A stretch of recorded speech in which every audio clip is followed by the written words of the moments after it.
শুধু ভক্ত মন্ডলী, আজকে আমরা তিনটি বিষয়ের পরে আমরা একটু আস্বাদনে একটু ব্রতী হওয়ার একটু চেষ্টা রাখব।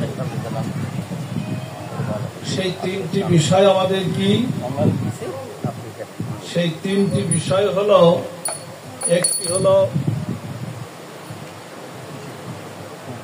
একটি হলো শ্রদ্ধা, একটি হলো সাধুসঙ্গ, আর একটি হলো সেবা। এই তিনটি বিষয়ের পরে আমরা ছোট ছোট করে যৎকিঞ্চিৎ আস্বাদনে ব্রতী হওয়ার চেষ্টা আমরা রাখব।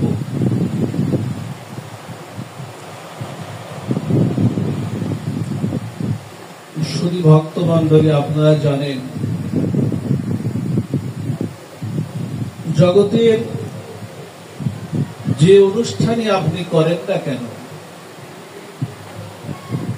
সেটা হোক সাধুসঙ্গ বা ভাগবত অনুষ্ঠান, সেটা হোক হরিনাম যজ্ঞ,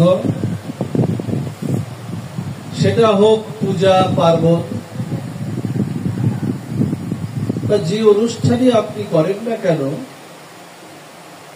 শাস্ত্র বলছে যদি তোমার সেই অনুষ্ঠানের প্রতি যদি ভক্তি শ্রদ্ধা না থাকে, সেই অনুষ্ঠানটাকে যদি তুমি হৃদয়ে ধারণ না করতে পারো, তাহলে বলছে সেই অনুষ্ঠানটা হয়ে যায় শ্রম এবহি কেবলম। এত অনুষ্ঠানের আয়োজন, এত পূজা করলাম, পার্বণ করলাম, ভাগবত অনুষ্ঠান করলাম, যদি আমার শ্রদ্ধা না থাকে অনুষ্ঠানে, ভক্তি না থাকে, বলছে যত যাগযজ্ঞ অনুষ্ঠান বা যত রাজসিক আয়োজন ওই অনুষ্ঠানে হোক না কেন, শাস্ত্র বলছে সেটা শ্রম এবহি কেবলম, বলছে পণ্ডশ্রম হয়ে গেল, হস্তি স্নানের মতো হয়ে গেল। হস্তিগুলো দেখবেন, হাতিগুলো দেখবেন, ওরা দেখবেন পুকুরে বা জলাশয়ে বা নদীতে যেখানে ওরা থাকে, ওরা দেখবেন স্নান করে, ওরা নিজেরা স্নান করে, স্নান করে উপরে উঠেই ধুলায় একটা গড়াগড়ি দিয়ে দেয়। আচ্ছা, যে স্নানের উদ্দেশ্য তো আমার একটু পরিষ্কার হওয়া, তাই না? সেই স্নানের উদ্দেশ্য হলো পরিষ্কার হওয়া, আবার একটু পবিত্র হওয়া। তা সেই উঠেই যদি আবার গড়াগড়ি দিতে হলো, তাহলে স্নানের উদ্দেশ্যটা আমার কি হলো?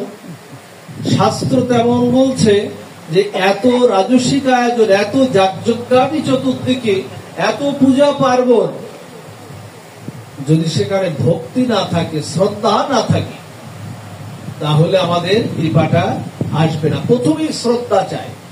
এই যে অনুষ্ঠানে আপনারা ছুটে এসেছেন, এই অনুষ্ঠানে আগে শ্রদ্ধাটা চাই। শ্রদ্ধার জন্যই তো ছুটে এসেছে। শ্রদ্ধার পরে কি পাবেন? শ্রদ্ধার পাবেন সাধুসঙ্গ। যদি শ্রদ্ধা থাকে না, গোবিন্দ আপনাকে কৃপা করে সাধুসঙ্গ দেবেন, তারপরে অনার্থ নিবৃত্তি দেবেন, আপনার অনর্থগুলো নিবৃত্তি হয়ে যাবে, তারপরে দেবেন আপনার আসক্তি ত্যাগ হয়ে যাবে, তারপরে আপনার রুচি আসবে, তারপরে ভাব আসবে, তারপরে রতি আসবে, আর তারপরে আসবে সেই পঞ্চম পুরুষার্থ, সেই প্রেম আসবে। যে প্রেম পেলে আর পাওয়ার কিছু বাকি থাকে না, সেই প্রেমটা আসবে। এটা ক্রম। আমাদের এই যে সনাতন ধর্মের যে অনুষ্ঠানগুলো আছে, এর একটা ক্রম দেওয়া হয়েছে। বলছি এমনি এমনি হঠাৎ করে লাফিয়ে লাফিয়ে হবে না বাবা। বাইরের এই ভাবটা, আমার এই যে বাইরের ভাব, কপালে তিলক কেটেছি, গলায় তুলসীর মালা নিয়েছি, এই যে বাইরের ভাব, এই বাইরের ভাবটা দিয়ে বেশি কাজ হবে না। এগুলো আমাদের আচরণশীল, এগুলো আমাদের করতে হবে, কিন্তু ভেতরের অন্তর্মুখী ভজনটা আমাদের প্রয়োজন চাই। বাইরে দেখানোর ভাবটা নাই, শ্রদ্ধা দরকার। এই জন্য ভাগবতের প্রথমে বলেছে আদৌ শ্রদ্ধা তদ সাধুসঙ্গ অনার্থ নিবৃত্তি। এটা ভাগবত বলেছে।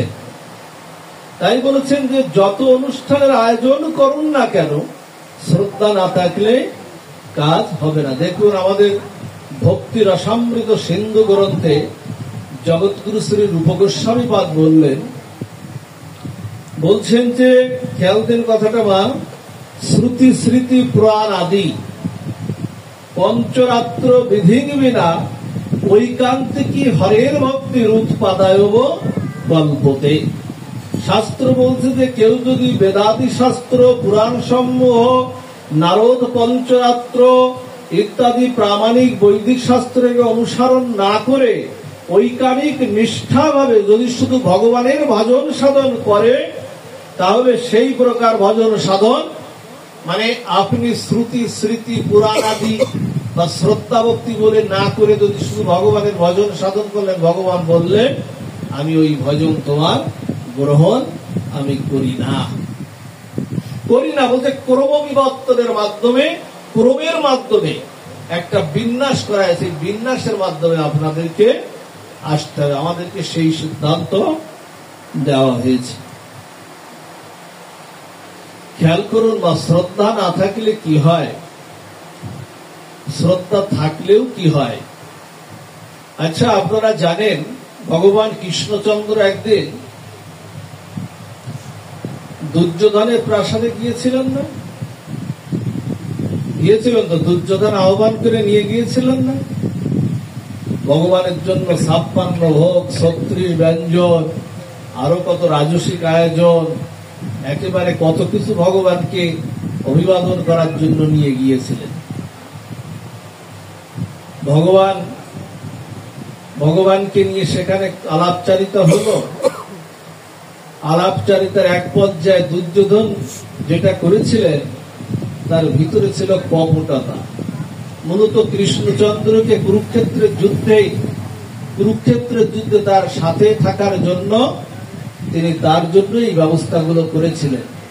পরবর্তীতে ভগবান কৃষ্ণচন্দ্র বললেন যে আমি তো ধর্মের সাথে থাকবো, আমি অধর্মের সাথে থাকবো না, আমি পঞ্চ পাণ্ডবের সাথে থাকবো। তখন তার বলছে তাহলে তুমি ওই দলেই থাকো, তোমার নারায়ণী সেনাগুলো আমাকে দাও, এইরকম প্রস্তাব দিচ্ছে। ভগবান কৃষ্ণচন্দ্র যখন চলে যাচ্ছেন তখন ভগবানকে বলছেন তোমার জন্য 56 ভোগ 36 ব্যঞ্জন আয়োজন করেছি, তুমি এটা গ্রহণ করো। ভগবান বলছেন যেখানে শ্রদ্ধা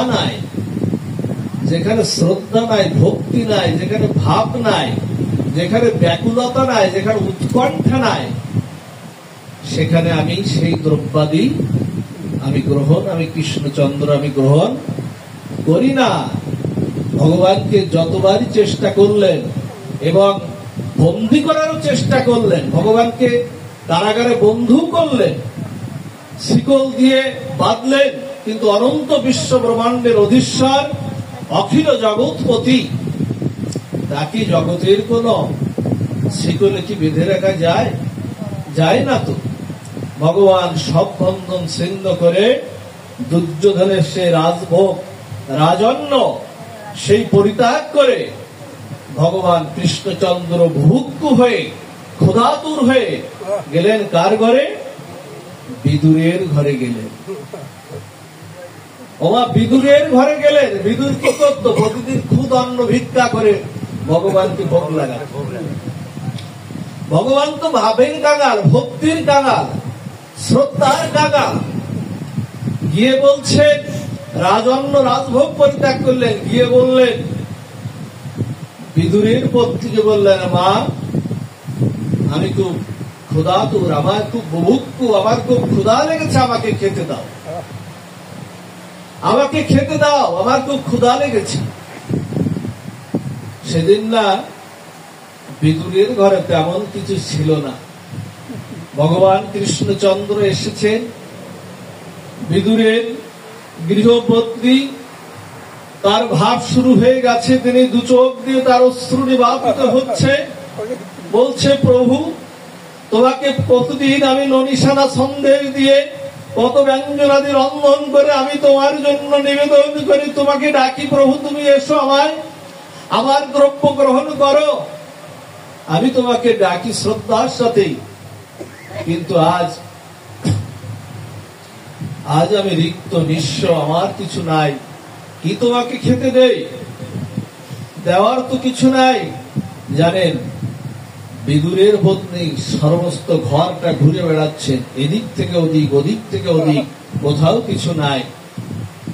খুঁজতে খুঁজতে দেখলেন একটি ঘরের একটি কোনায় একটি কলা রয়েছে, কদলী রয়েছে, একটা কলা রয়েছে। ভগবান বলছেন, ওই দেখো ভক্তের শ্রদ্ধা শুরু হয়ে গেছে। ভগবান আঙুল দিয়ে দেখাচ্ছেন, ওই দেখো ভক্তের ভাব শুরু হয়ে গেছে, ভক্তের প্রেম শুরু হয়ে গেছে।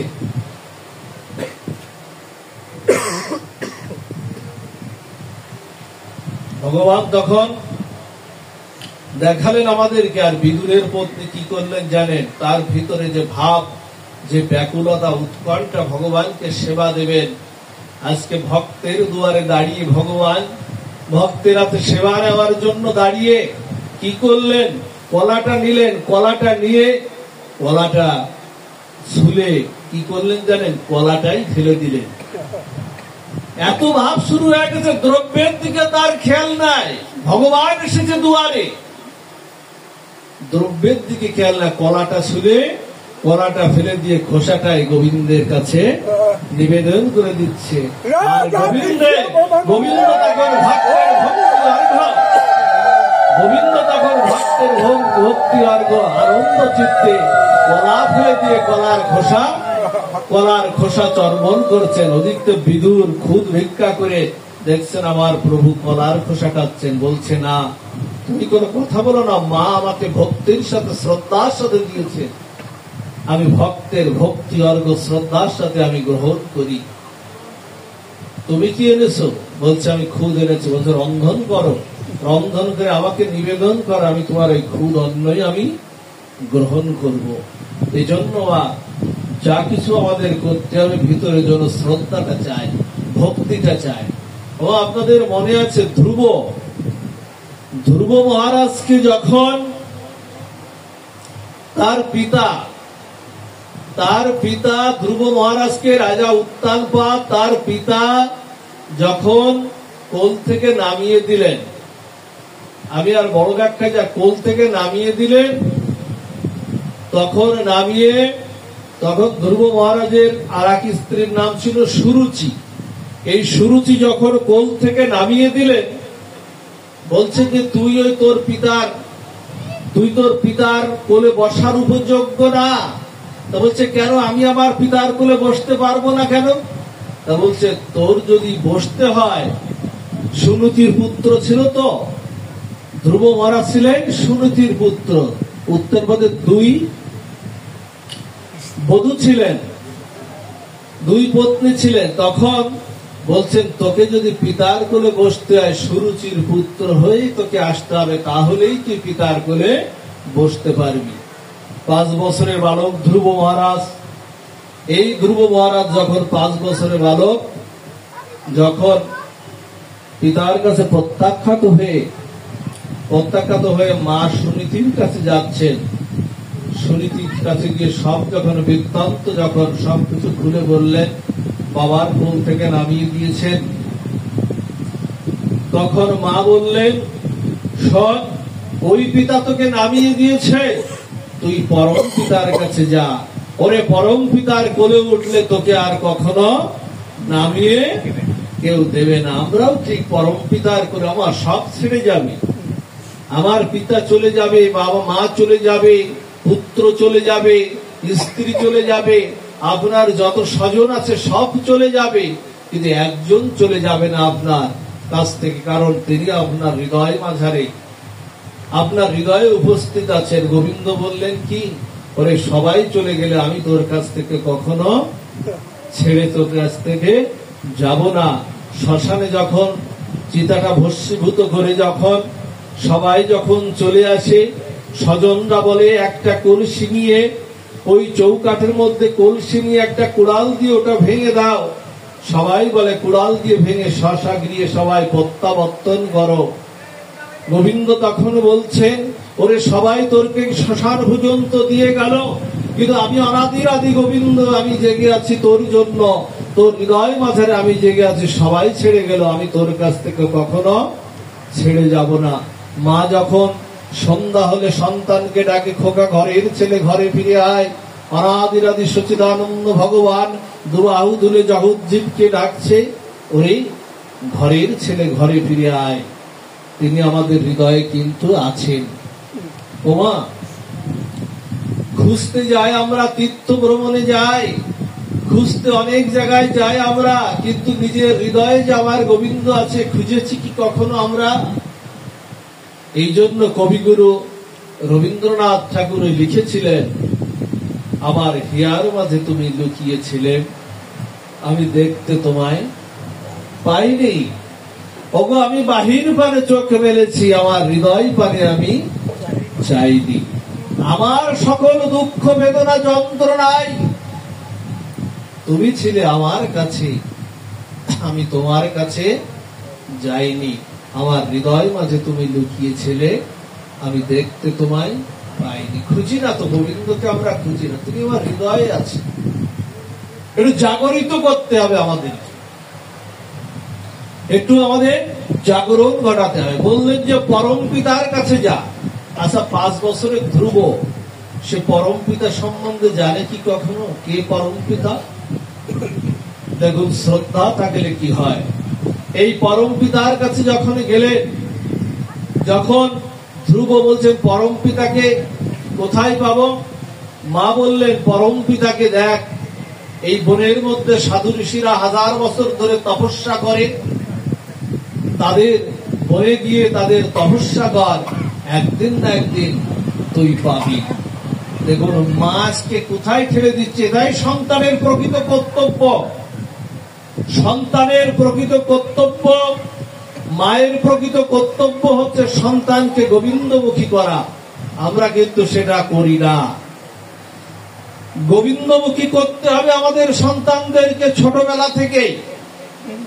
ছোটবেলায় থেকেই তাদেরকে কৃষ্ণ শিক্ষাটা দিতে হবে।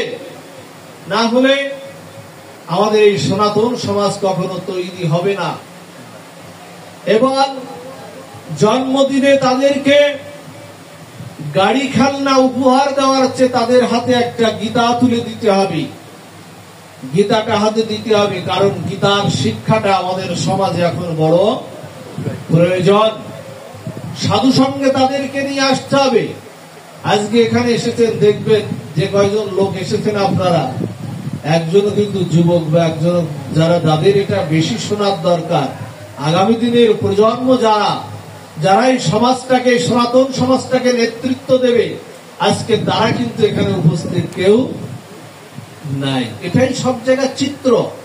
এই জন্য আপনারা যারা আসবেন, যেখানে সাধুসঙ্গ হবে, সেখানে অন্ততপক্ষে ছেলে মেয়েদের বাড়িতে রেখে আসবেন না, একটু সাধু সঙ্গে নিয়ে আসবেন। কারণ সাধু সঙ্গের এমন কৃপা, এমন করুণা, ভাগবত তা বলেও শেষ করতে পারেনি।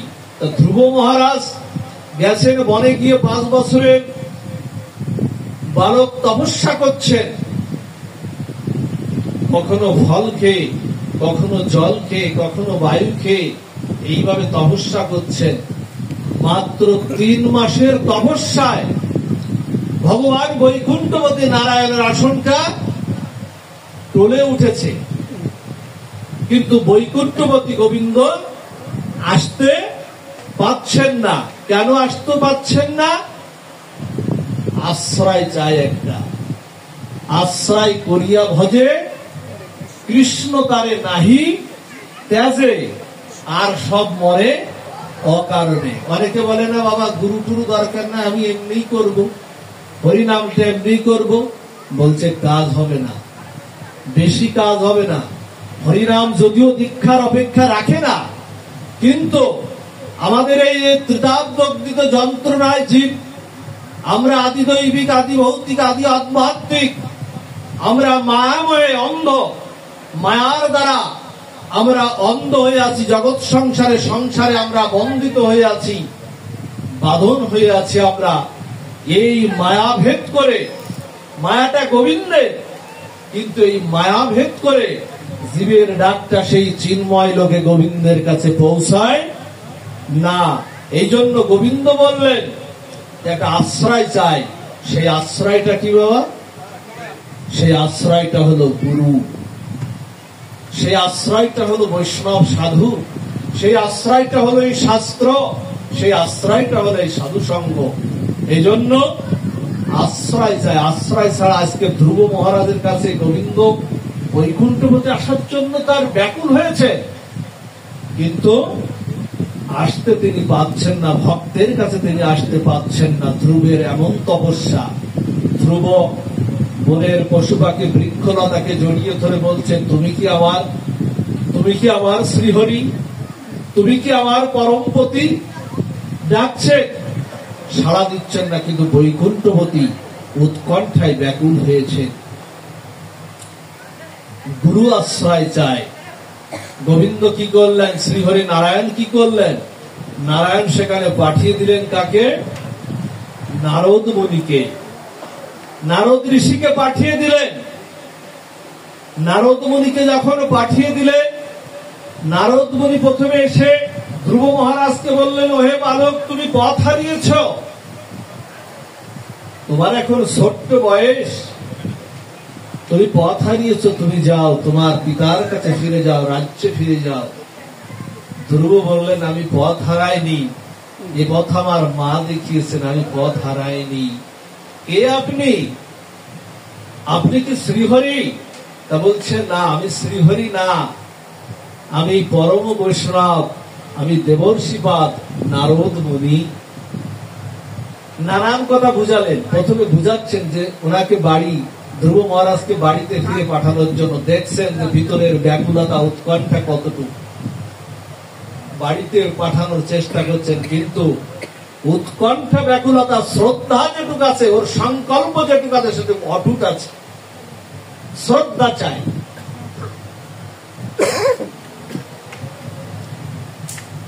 বলছেন, পরম পিতার যদি সন্ধান দিতে পারেন, আপনি আমাকে বলে দিন। বলছেন, আমি দেবর্ষিপাদ নারদ, পরম ঋষি সাধু বলে আমাকে জানে, আমি হরিনাম করে বেড়াই।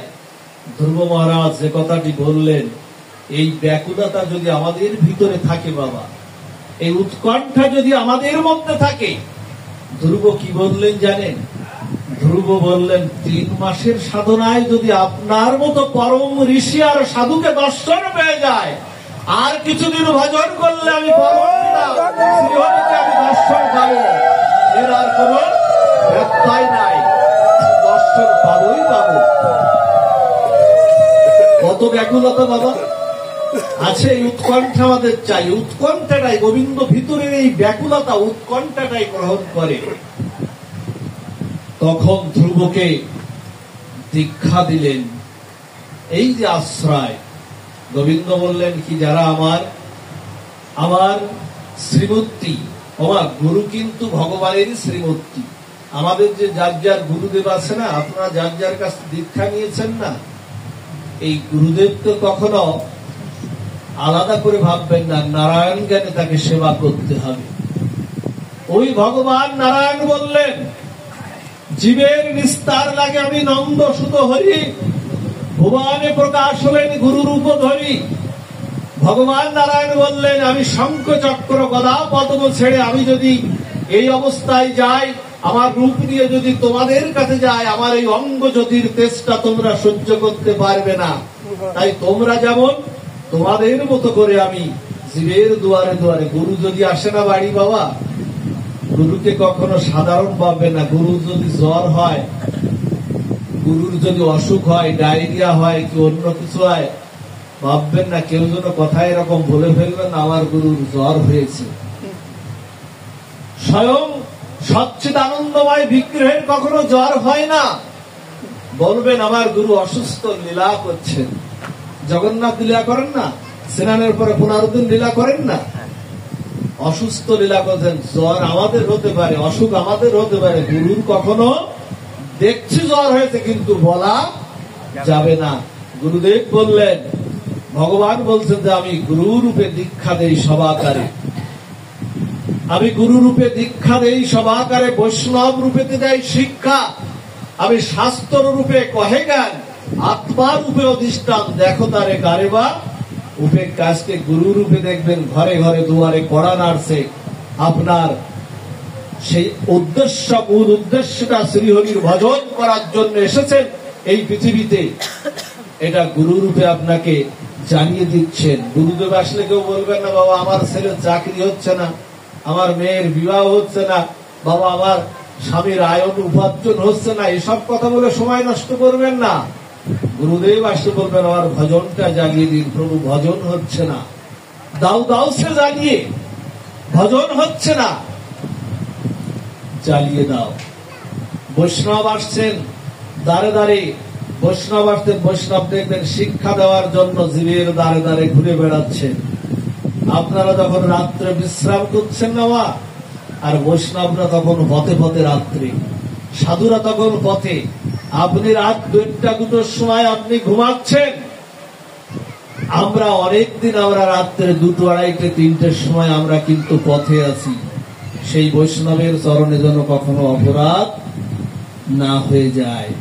শাস্ত্র রূপে কহেগা, তিনি শাস্ত্র রূপেও আমাদের কাছে আসছেন, এগুলো আমরা যেন উপেক্ষা কখনো না করি।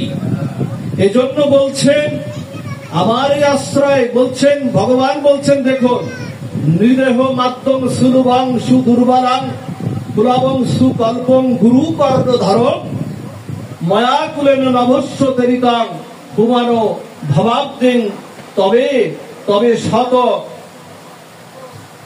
তামিশ। বলছেন কি জানেন, ভগবান বলছেন এই আমরা এই দেহরূপ এই নৌকা পেয়ে, খেয়াল করুন, দেহরূপ নৌকা পেয়ে, গুরুরূপ কাণ্ডারি পেয়ে যারা ভজন সাধনের দিকে অগ্রসর হয়, গোবিন্দ কি বলছেন, ময়া কুলেন নভস্য তেরিতং, অর্থাৎ যে গুরুরূপে ভজন করে, বলছেন এই দেহরূপ নৌকাটাকে গুরুরূপ কাণ্ডারি দিয়ে ভজন করে, তখন আমি কি করি, আমি যখন দেখবেন নদীতে পাল তোলা নৌকায় পাল যখন তোলে না, এখন আর দেখা যায় না তেমন, আগে আমরা দেখেছি ছোটবেলায় পাল তুললে দেখবেন পাল দিলে নৌকাটা এমনি এমনি চলে না, তেমনি বলছেন যখন এই গুরু তোমাকে দীক্ষা দিল, আশ্রয় দিল, তখন আমার আনুকূল্য রূপ বাতাসটা ময়াকুলেন অবশ্য তেরিতম, তার মানে আমার আনুকূল্য রূপ বাতাসটা তখন ওই গুরু রূপ কাণ্ডারিকে যে তোমাকে চিন্ময় লোকে গোবিন্দের কাছে পৌঁছে দেবে, এতে আর কোন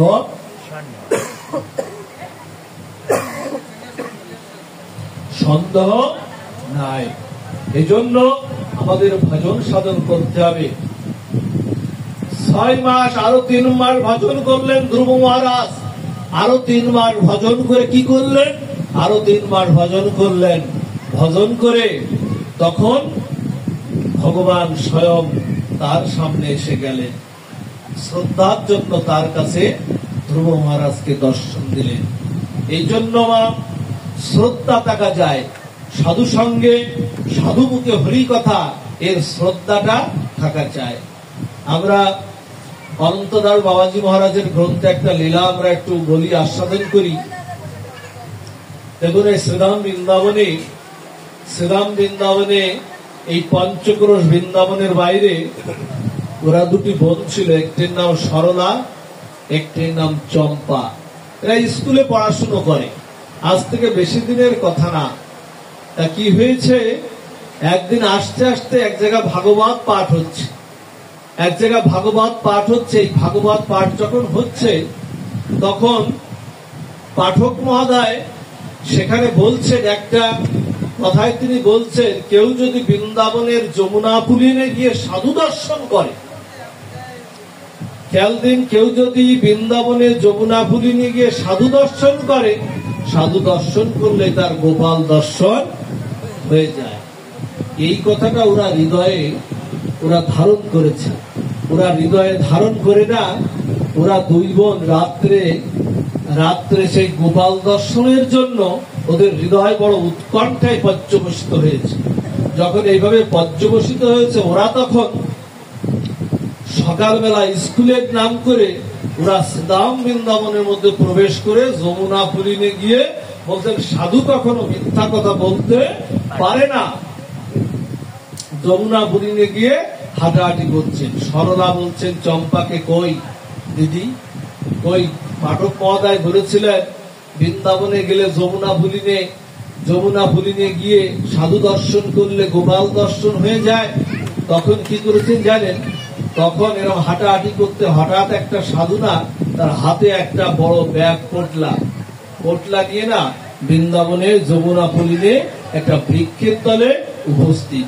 সরলা চম্পা দূর থেকে বলছে, ওই দেখ দিদি, ওই দেখ পাঠক মহোদয় বলেছিল, ওই দেখ সাধু দর্শন আমাদের হয়ে গেছে। এই সাধু দর্শন হয়েছে, এখন গোপাল দর্শন আমাদের হবে। এখন কি করতে জানেন? এখন ওরা ঝোপের আড়ালে একটু বসে আছে। সাধু কি করতে জানেন? হয়তো বাহ্যক্রিয়া বা অন্য কোনো কারণে সাধু তার ওই ব্যাগটা রেখে একটু জঙ্গলের মধ্যে প্রবেশ করেছেন। জঙ্গলের মধ্যে যখন প্রবেশ করেছেন তখন ওরা এই সাধুর ব্যাগটা একটু খুলে দেখতে প্রথমে দেখে একটা আসমনীয় পাত্র, একটা জপমালা, দুই একটি গ্রন্থ, এরকম সব বের করেছে। বের করতে দেখে কি, একটা কাঠের বাক্সও বের করেছে। এই কাঠের বাক্সটা যখন বের করেছে বলছে, দিদি একটা কাঠের বাক্সের মধ্যে যখন বের করেছে, কাঠের বাক্সটা একটা সাইড একটু খুলে দেখে ওর মধ্যে আমাদের যে নাড়ু গোপাল, আমরা যে গোপালের সেবা করি না, ওই নাড়ু গোপালে একটা শ্রীমূর্তি। এখন ওরা বলছে, দিদি এই দেখ কাঠের বাক্সের মধ্যে নাড়ু গোপালটা বের হচ্ছে না, মানে একটু টাইট মতো আছে, শক্ত জায়গা রেখে বের হচ্ছে না। যখন ওরা যখন বের করলো তো বলছে, সাধুর হৃদয় এমন কঠিন, কাঠের এই বাক্সের মধ্যে গোপালকে রাখা যায়? দেখুন কিভাবে সরলতা প্রকাশ পেয়েছে। কাঠের বাক্সের মধ্যে থাকতে গোপালের হাত পা গুলো বেঁকে গেছে। ওরা সরল ভজন, তো ওরা ভাবছে হাত পা বেঁকে গেছে, কিন্তু নাড়ু গোপালের বিগ্রহটা তো ওই রকমই। বলছে হাত পা গুলো বেঁকে গেছে। বলছে, দিদি দেখেছি সাধুর হৃদয় বড় কঠিন, কাঠের বাক্সের মধ্যে থাকতে গোপালের হাত পা বেঁকে গেছে। এখন গোপাল দর্শন হবে বলে ওরা বাড়ির থেকে একটু মাখন মিশ্রি, একটু ঘি, এই সমস্ত গোপালকে একটু সেবা দিতে হয়। নাড়ু গোপাল একটু মাখন মিশ্রি, একটু দধি ছাড়া সন্দেশ, এগুলো ঘি খায়, ওরা নিয়ে গিয়েছিল। তখন ওরা কি করেছে জানে? ওরা গোপালের পা বেঁকে গেছে, হাত বেঁকে গেছে বিদায় ওরা কি করেছে, দুইজন মিলে ওই ঘি দিয়ে না ওই গোপালের হাত আর পা এইভাবে সরল মনে ওরা টানছে। ভগবানের বিগ্রহ তো বলছে, গাও গুণ, বলছে না চৈতন্য চরিতামৃত, গাও গুণ গৌরাঙ্গের গুণ সরল করিয়া মন। সরল করে গাইতে হবে, সরল করে গাইলেই তিনি আমাদের সামনে প্রকটিত হবে। এইভাবে ঘি দিয়ে টানতে না নাড়ু গোপালের মতো নাই। নাড়ু গোপাল একদম সোজা আমাদের রাধা মাধবের যে বিগ্রহ আছে, ত্রিভঙ্গঠামে ভগবানের বিগ্রহ হয়ে গেছে। যখন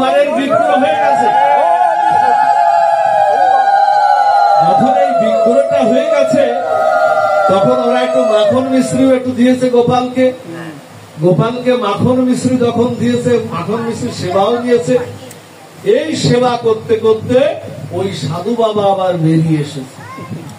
সাধু বাবা ঝোপঝাড়ের মধ্যে থেকে ঝোপঝাড়ের মধ্যে বেরিয়ে এসে হঠাৎ করে ওরা আবার ঝোপঝাড়ের পাশে চলে গিয়েছে। হঠাৎ করে দেখছে যে আমার এই জিনিসপত্রগুলো বাইরে কে করলো, মালা, জপের মালা, গ্রন্থ, আসমনীয় পাত্র, আমার তিলক সেবা, এই সমস্ত বের করলো। হঠাৎ করে দূরে দাঁড়িয়ে দেখে ওরা সেই নাড়ু গোপালের বিগ্রহ, আর নাড়ু গোপাল না একেবারে ত্রিভঙ্গঠামে। আমার গোবিন্দ যেমন তিনটা বাঁক নিয়ে দাঁড়িয়ে আছে ত্রিভঙ্গঠামে, আমার গোবিন্দ তেমন বাঁক নিয়ে ত্রিভঙ্গঠামে দাঁড়িয়ে আছে। হঠাৎ করে দাঁড়িয়ে সাধু দৃষ্টি দিয়ে দেখছে, প্রভু তুমি এভাবে দাঁড়িয়ে, প্রভু এভাবে তুমি দাঁড়িয়ে, তুমি মনে হয় আমার সেবায় তুমি মনে হয় সন্তুষ্ট না, আমি তোমার মনে হয় সেবা করতে পারি না, আমার সেবায় সন্তুষ্ট না। হঠাৎ করে সরলা চম্পা বেরিয়ে এসে বলছে, আমরাই নাড়ু গোপালকে একটু ঘি দিয়ে টেনেছি প্রভু, যার জন্য গোপাল অপরাধ যদি হয়ে থাকে সে অপরাধ আমার, যার জন্য গোপাল দাঁড়িয়ে আছে জানেন সাধু সাধু কি করেছে জানেন? সাধু সরলা চম্পাকে জড়িয়ে ধরে গোপালের চরণে, ভগবানের চরণে পতিত হয়ে বলতে, হে প্রভু, তুমি আমার সেবায় মনে সন্তুষ্ট না। আমার গোবিন্দ যমুনাপুরীনে প্রকটিত হয়ে বলছেন, ওরে সরল করে যে সেবা করে, সরল করে মন সরল করে যে সেবা করে, আমি তার সামনে তেমন করে প্রকটিত হয়ে তার সামনে উপস্থিত হয়ে যায়। এই হলো আমার ভগবানের সেবা। ওই শ্রদ্ধা থাকতে হবে, শ্রদ্ধা থাকলে গোবিন্দ উপস্থিত হবেন। তা সেই শ্রদ্ধা যেন আপনাদের সবার থাকে। আর একটা কি বলেছিলাম মা? আর একটা বলেছিলাম, সেটা হলো সাধু সঙ্গ। কলিযুগে আর কিছু পারেন আর না পারেন মা, অনেকের অনেক সেবায় ঘাটতি আছে, আমরা জানি, সবাই সবটা করতে পারেন না। ব্যস্ততা আছে, ব্যবসা বাণিজ্য আছে, চাকরি বাকরি আছে, অনেক কিছু আছে, কিন্তু সবার কিন্তু সবকিছু সেবা হয় না। কিন্তু সবকিছু সেবা না হলেও একটা জিনিস আপনারা মনে রাখবেন, যেখানে সাধু সঙ্গ হবে, বৈষ্ণব সঙ্গ হবে, অন্তত পক্ষে সেখানে ছুটে গিয়ে অন্তকে সাধু সঙ্গ করার চেষ্টা করবেন। কারণ সাধু সঙ্গ সর্বশাস্ত্রে কয়, লবমাত্রাই সাধু সঙ্গে সর্বসিদ্ধি হয়। আপনি যে কুলেরই হন না কেন, আপনি যে মতেরই হন না কেন, কিন্তু একটা জায়গায় সবাই মত দিয়েছেন। আর সাধু সঙ্গে কি হয়? সাধু সঙ্গে আসলে শ্রবণাম মঙ্গলাম, হরি কথা শুনলেই বলছেন তব কথামৃতম তপ্ত জীবনাম কবিভিরিতম কলমসপহম শ্রবণাম মঙ্গলাম শ্রী মদাত্তম ভূমি গৃহন্তি যে ভূতা জনা। বাবা, সাধু মুখে যদি একদিন যদি শ্রবণ কীর্তন হয়, এই একদিনের শ্রবণ কীর্তন যদি সাধু মুখে হয়, একদিনের শ্রবণ আপনার হৃদয়কে তোলপাড় করে দেবে, আপনার হৃদয়কে তোলপাড় করে দেবেই দেবে। আর একদিনের সাধু মুখে শ্রবণ কীর্তন আপনাকে একদিন শ্রীহরির কাছে নিয়ে যাবেই যাবে। এজন্য সাধু সঙ্গ চাই।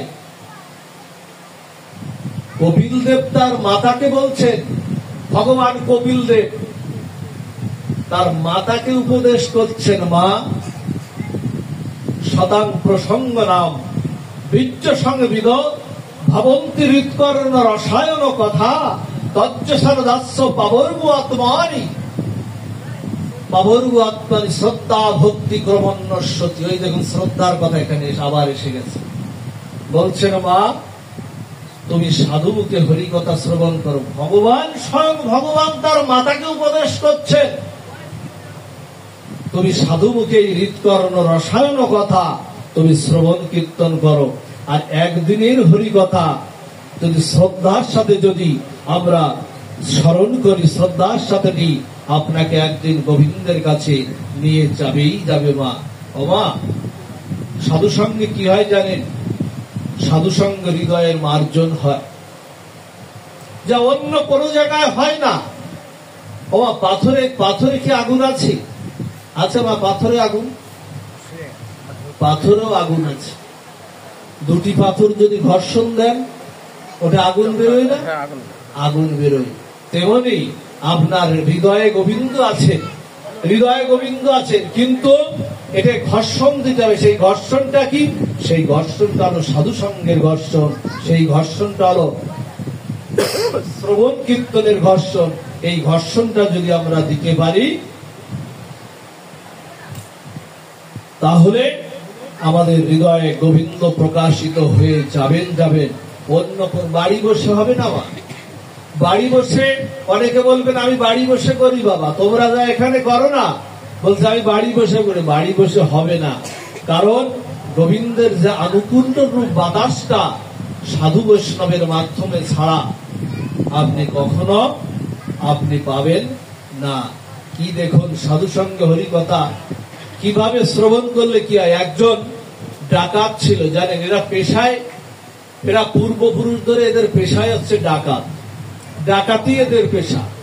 এখন ডাকাতি যখন এদের পেশা, তখন কি হয়েছে, এর একটা ছেলে ছিল, তার নাম ছিল শান্ত ডাকাত। ডাকাতের নাম হচ্ছে শান্ত। ভক্তমাল গ্রন্থের একটি লীলা। এই শান্ত তার ছেলেকে অস্ত্রবিদ্যায় পারদর্শী করে তিনি বলছেন, শোন, তোকে আজকে পূর্ণরূপে অস্ত্রবিদ্যায় পারদর্শী করলাম, তা তোকে আজকে একটা কথা শোন, একটা কথা তোকে বলি, অন্ততপক্ষে তুই যেখানে যাবি, যেখানে সাধু সঙ্গ হবে, যেখানে হরিনাম সংকীর্তন হবে, সেই জায়গাটা তুই একটু কর্ণে আঙুল দিয়ে, সেই জায়গাটায় তোর কানে যেন আঙুল দিয়ে তুই যাবি, ওই কথা যেন তোর কর্ণে না আসে কখনো। শান্ত তার ছেলেকে এই কথাটা বলতেন, কর্ণে যেন ওই কথাটা না আসে। এখন এইভাবে সে ডাকাতি করে, খেয়ালছেন কথাটা, ডাকাতি করে, ডাকাতি করতে করতে করতে করতে একদিন যাচ্ছে এইরকম একটা রাস্তা দিয়ে, ধরুন যাচ্ছে রাস্তা দিয়ে, এইরকম রাস্তা দিয়ে যখন যাচ্ছে, তখন যেতে যেতে হঠাৎ করে একজন সাধু ভাগবত পাঠ করছে। ভাগবত পাঠের কোন একটা প্রসঙ্গে যদি উনি বলছেন যে দেবদেবীর ছায়া মাটিতে কখনো পড়ে না, কথাটা মনে রাখবেন, যে দেবদেবীর ছায়া মাটিতে কখনো পড়ে না, কি একটা প্রসঙ্গে ভাগবত পাঠক বলছে। এখন ওই জায়গা যখন উনি যাচ্ছেন, যেতে যেতে হঠাৎ করে উনি কর্ণে আঙুল দিয়ে হাঁটছিলেন, হাঁটতে হাঁটতে একটা হোঁচট খেয়েছে। হোঁচট যখন খেয়েছে, ওই কর্ণে আঙুলটা ওখান থেকে হোঁচট খেয়ে পড়ে গেছে। হঠাৎ করে ওই কথাটা ভিতরে চলে গেছে যে দেবদেবীর ছায়া মাটিতে পড়ে না। একবার চলে গেলে আর কি করবে, তা বের করবে কি করবে? এখন এই কথাটা হৃদয়ে, সাধুমুখে হরি কথা তো, এই কথাটাও হৃদয়ে কিন্তু তোলপাড় করে দিচ্ছে। ডাকাতি টাকাতি করে সব জায়গায়, সব জায়গায় করতে করতে এখন ওই গ্রামের যে রাজা জমিদার, ওই গ্রামে প্রচুর পরিমাণে ডাকাতি হচ্ছে। এই ডাকাতি যখন হচ্ছে ওই গ্রামে প্রচুর পরিমাণে, তখন ওই গ্রামের জমিদার তখন কি করেছেন, আজকাল যেমন ডিআইবি, সিআইডি, এনএসআই আছে না, তৎকালীন সময় এরকম গুপ্তচররা ছিল, যারা নিয়োগ ছিল। এই ডাকাতকে ধরার জন্য রাজা কি করেছেন, গুপ্তচর নিয়োগ করেছেন। একজন গুপ্তচর, উনি ডাকাতদের ধরার জন্য উনি একটা সংবাদ পেয়েছেন যে আজকে অমুক জায়গায় এই কালী মন্দিরে, তৎকালীন সময় ডাকাতরা একটু কালী পুজো টুজো করত, মায়ের পুজো টুজো এরা করত। তখন এই ডাকাতরা ওই কালী পুজো মায়ের মন্দিরে করবে, আর 1 মাসের যে ডাকাতি হয়েছে, এই 1 মাসের সমস্ত ডাকাতির দ্রব্যাদি, যা কিছু সোনা দানা টাকা পয়সা পেয়েছে, কালী মন্দিরের সামনে পূজা করে এইটি ওই দিন ভাগ যোগ করবে। গুপ্তচর এটা জেনেছে, গুপ্তচর এবার লোকজন নিয়ে ধরার জন্য ওখানে ওত পেতে ওখানে বসে আছে। আর ধরার জন্য কি করে বসে আছে, কালী মন্দিরের পিছনে উনি ওনার একটু রূপটা পরিবর্তন করে মা কালীর মতো করে, মা কালী যেমন রূপ, ওই রূপে একটু উনি সেজেছেন। ওই রূপে সেজে পিছনে এবার দাঁড়িয়ে আছেন, ডাকাতরা পূজা করছেন, মায়ের পূজা করছেন। ওম সর্বমঙ্গলে মঙ্গলে শিবে সর্বাত্ম সাদিকে সমিন্নেত্র মকে গৌরী দেবী নারায়ণে নমস্তুতে, ওম শ্রী দক্ষিণা কালিকায় নমঃ। এইরকম বিভিন্ন মন্ত্র আছে, এরকম পূজা করছেন। এই পূজা করতে করতে যখন পূজা সমাপন হয়েছে, তখন বলেছেন, মা তুমি প্রসন্ন হও। ওরা সবাই পূজা করছে, ওই ডাকাতও পূজা করছে, মা তুমি প্রসন্ন হও, আমরা যেন নির্বিঘ্নে ডাকাতি করতে পারি এভাবে। আর নির্বিঘ্নে ডাকাতি করতে পারলে প্রতি মাসে মাসে তোমাকে আমরা এইভাবে পূজা দিয়ে যাবো, তুমি প্রসন্ন হও। এখন ও কি করেছে জানেন, ও পিছন থেকে বলছে, হ্যাঁ তোদের পূজা আমি, একটু কণ্ঠটা পরিবর্তন করে বলতে, তোদের পূজা আমি প্রসন্ন হয়েছি, তোদের প্রসন্ন হয়েছি, তোরা নির্বিঘ্নে ডাকাতি করতে পারবি, এর জন্য তোদেরকে আশীর্বাদ আমি প্রদান করলাম। তখন ওরা বলছে, মা প্রসন্ন হয়েছে, কথা বলছে। তখন ওই যে হরি কথা শুনেছিল না, দেবদেবীর ছায়া মাটিতে পড়ে না, ও হঠাৎ করে দেখছে কি, একটা ছায়া মাটিতে পড়ে আছে, একটা ছায়া মাটিতে পড়ে আছে।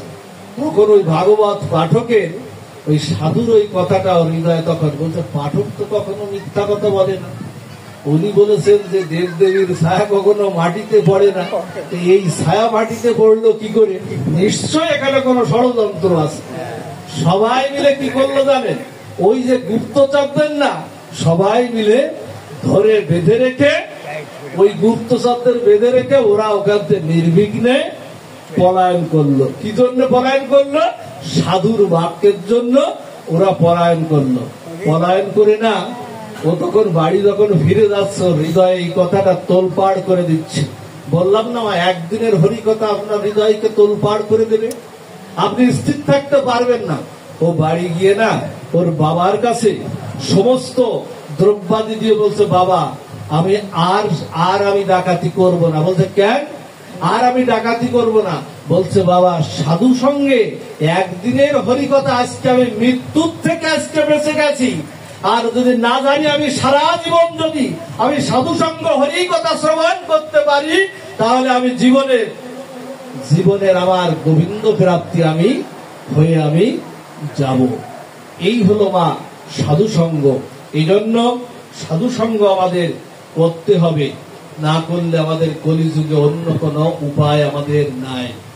দুটি জিনিস কারোর দ্বারা আর হবে না মা, ভজন আর কি ভজন।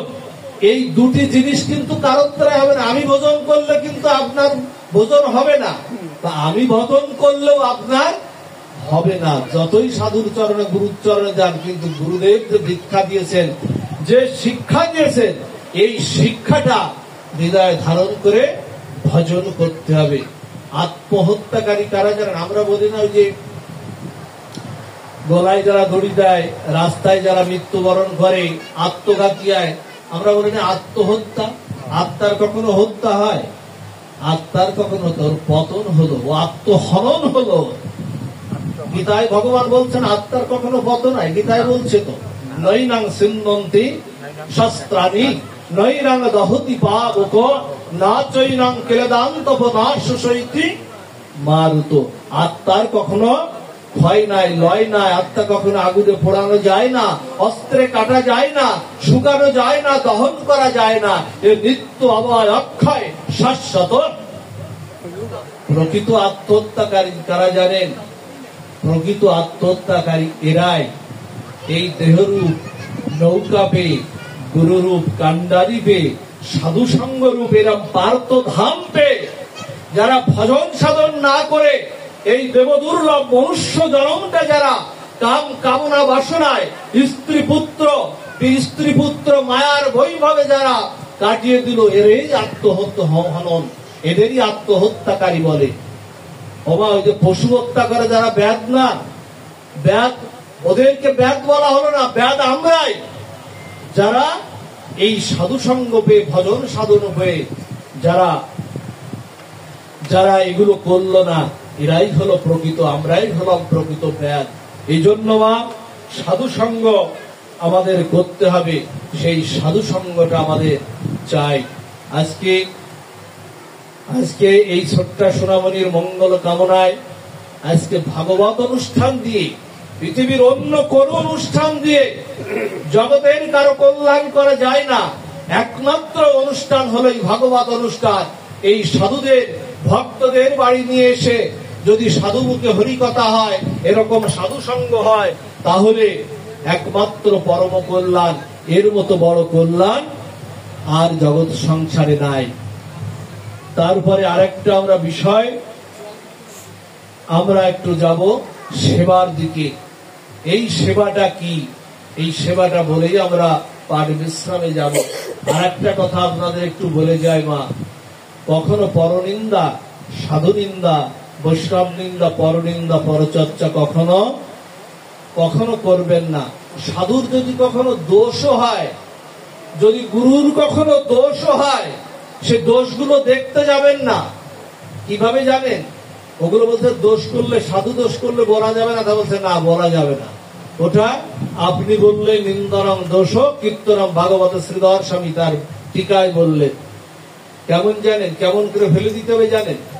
যদি কখনো দোষ ত্রুটি সাধু দেখেন, কেমন করে ফেলে দিতে হবে? আচ্ছা, এক বালতি দুধে যদি দুই চারটে মাছি পড়ে, দুধটা আমরা কি করি মা? যদি মাছি পড়ে, দুধটা আমরা ফেলে দিই না? এক বালতি দুধ আর গোবিন্দের পূজায় লাগবে না, সাধু সেবায় লাগবে না, বা খাওয়া যাবে না, বড় এক বালতি দুধ। আচ্ছা, ওই এক বালতি যদি দুধ না হয়ে ওই এক বালতি ঘি হয়, তাহলে কি হবে? ঘির মধ্যে যদি 5টা মাছি পড়ে, ওই এক বালতি ঘি কি কেউ ফেলে দেবেন? আপনারা কি করবেন?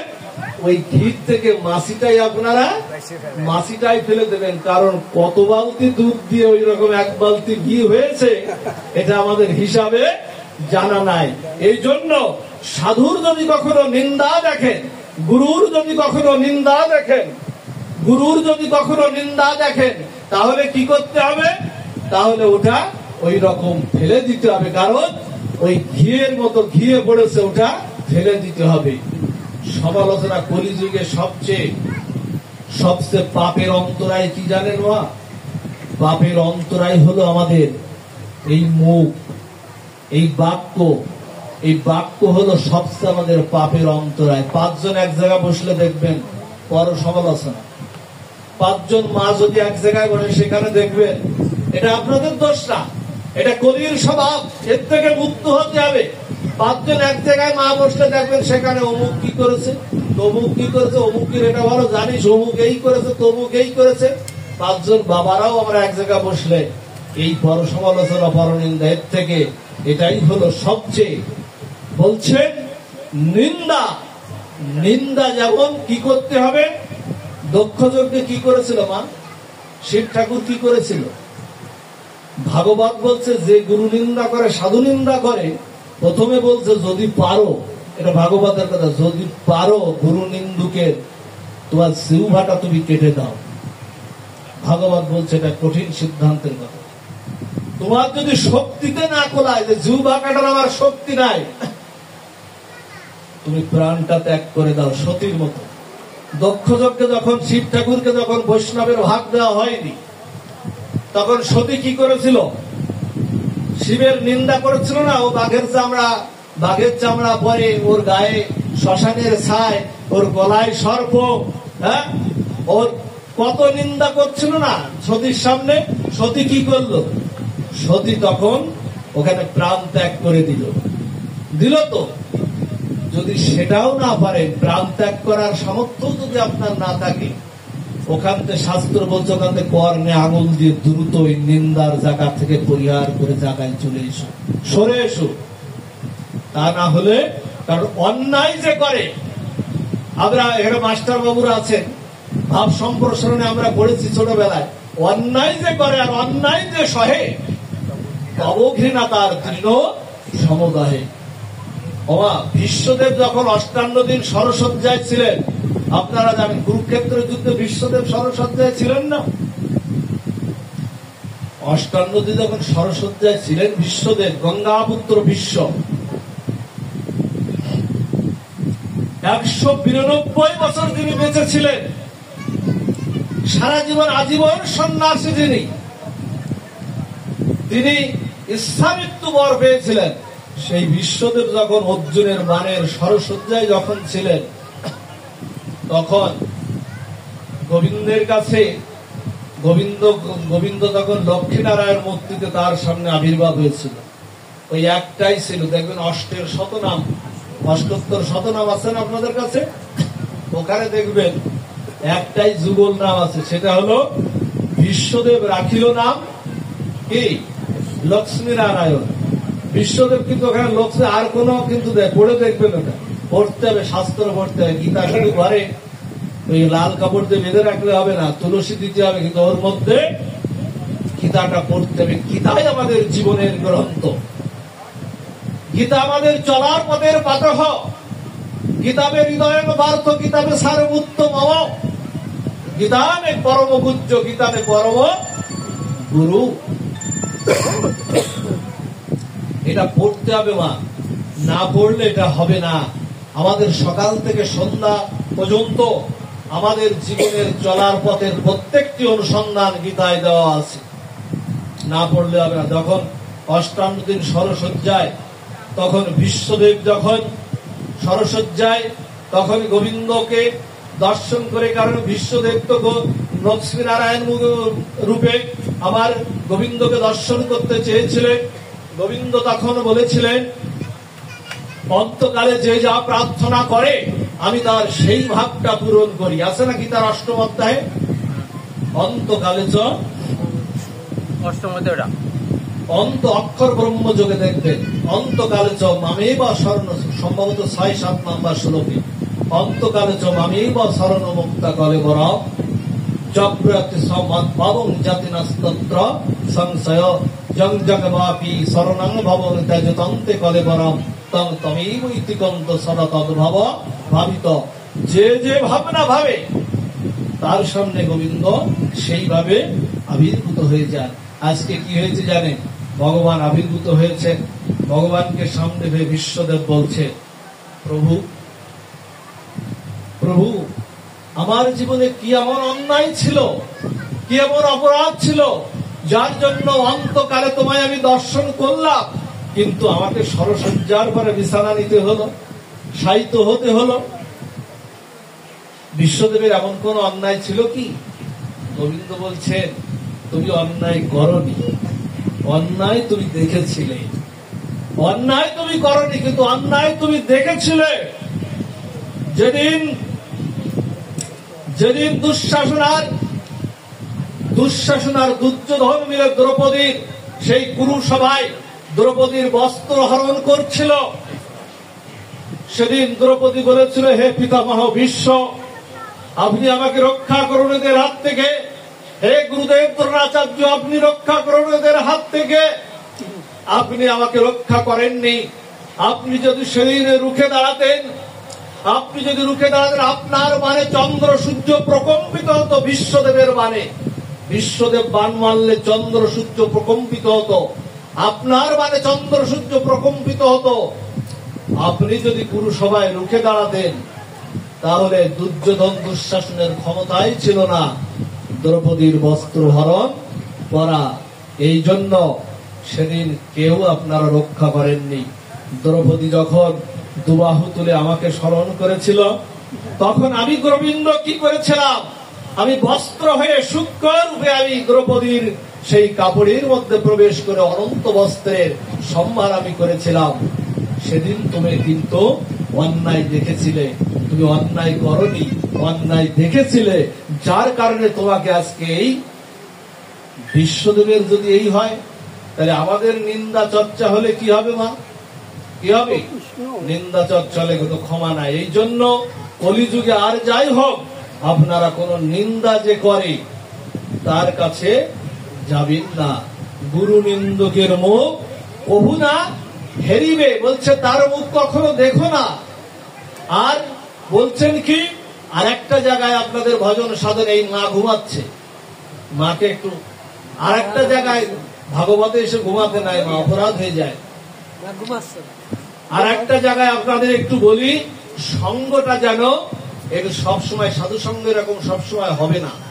কিন্তু আমার ভগবান বলছেন, গৌর হরি বলছেন, তার নরোত্তম দাস ঠাকুরকে দিয়ে বলাচ্ছেন, নিত্যানন্দ প্রভুর দ্বিতীয় কলেবার আমার নরোত্তম ঠাকুর কি বলছেন? এই 4টা লাইন বলছেন, যার মুখে ভাই হরি কথা নাই, তার কাছে তুমি যেও না। যার মুখ হেরি, তুমি যাবে ভুলে হরি, তার মুখ মানে তুমি যেও না।